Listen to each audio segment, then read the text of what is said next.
Homemade fruitcake gets a bad rap, but today we're fixing that. I've always loved a good fruitcake, and in this episode, I'm going to show you a vintage heirloom recipe that's moist, sweet, and just boozy enough to turn you skeptics into believers.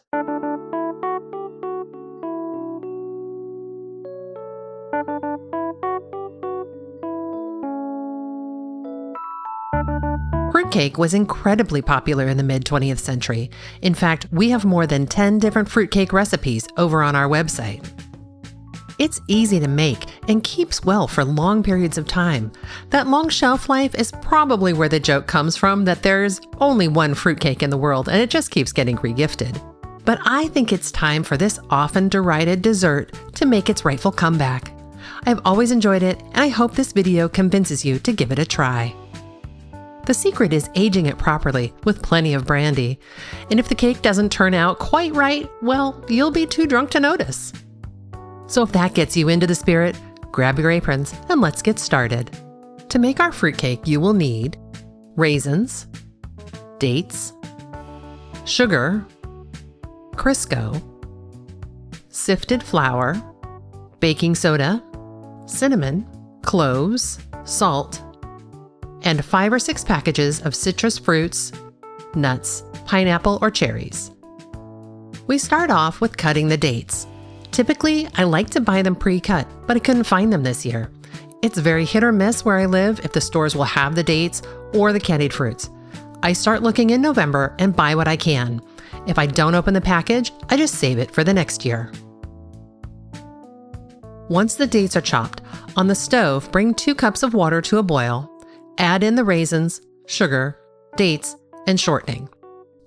Our camera accidentally didn't capture me adding the sugar, but that also goes in the saucepan. Cut your temperature to simmer and cook this for 20 minutes, checking now and then to make sure it's coming along.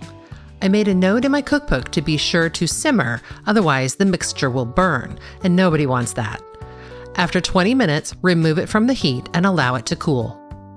The first references to fruitcake can be dated all the way back to ancient Mesopotamia, but what we recognize as fruitcake today doesn't really show up until the 18th century. The cakes were elaborate, very large, and were made for weddings and celebrations, but also became associated with Christmas.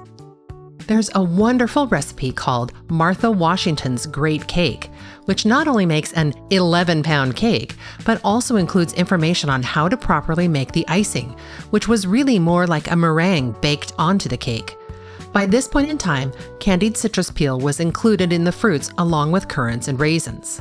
These versions continued to be popular through the Victorian era, and this period saw the rise of gifting a fruitcake to family and friends. It was seen as a symbol of wealth and abundance and to be shared with loved ones. Of course, we know the stereotypes that are attached to fruitcake today. Over-commercialization and poor quality control of commercially made fruitcake caused a decline in its popularity, and over the second half of the 20th century, it became old-fashioned and outdated. But lucky for us, fruitcake is having a moment. Modern-day home bakers like me are bringing it back and introducing it to a new generation of fans. Back to our recipe. Next, mix together the dry ingredients and stir to combine them well. After the date and raisin mixture has cooled a bit, you'll add it to the dry ingredients. I used 1 container of candied fruit and 1 of candied cherries, plus the fruits from our stove.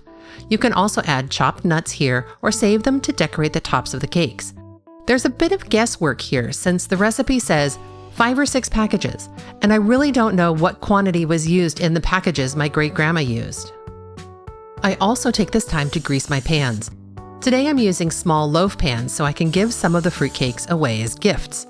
Otherwise, it will make 3 standard loaf-sized cakes. Fill your bread pans no more than 2/3 full. Did you know that when Prince William and Catherine Middleton of England married in 2011, their 8-tier wedding cake was made of fruitcake? It's true! Their cake followed a royal tradition dating back centuries and notably present for the royal weddings from Queen Victoria through Queen Elizabeth, Charles and Diana, and now William and Kate. It was topped with marzipan and royal icing, as became popular in the 19th century, and then hundreds of sugar paste flowers were added. It's also said they had a small chocolate cake at William's request.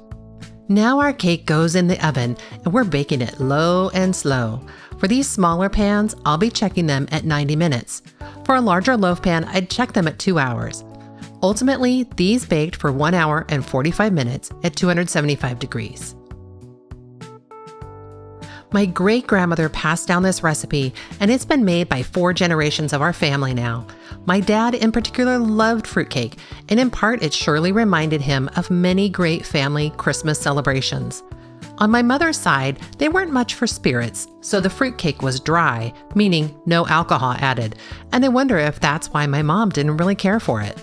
After the cakes have cooled, and then for the next 5 days, you'll drizzle a tablespoon of brandy or similar liquor over the cake. I personally like brandy. It has a warmer mouthfeel than whiskey, which feels more harsh to me. Dark rum is also good because it brings a warm vanilla and molasses flavor. In any case, the alcohol drizzled over a fruitcake will evaporate, leaving only the flavor and adding moistness. If any of the brandy misses the cake and ends up in your cocktail glass, I'm not responsible. These came out great and are delicious. My husband was never a fan of fruitcake until he tried this, and my daughter loves it too. It's about time for this old favorite to make a comeback, so share these fruitcakes with your family and friends. Speaking of sharing, I hope you'll share this video and your thoughts about fruitcake down in the comments. You can tell us all about the mystery fruitcake that was mailed to family members over the years. While you're at it, please like and subscribe so we can bring you more great videos from the recipe box and beyond. See you next time.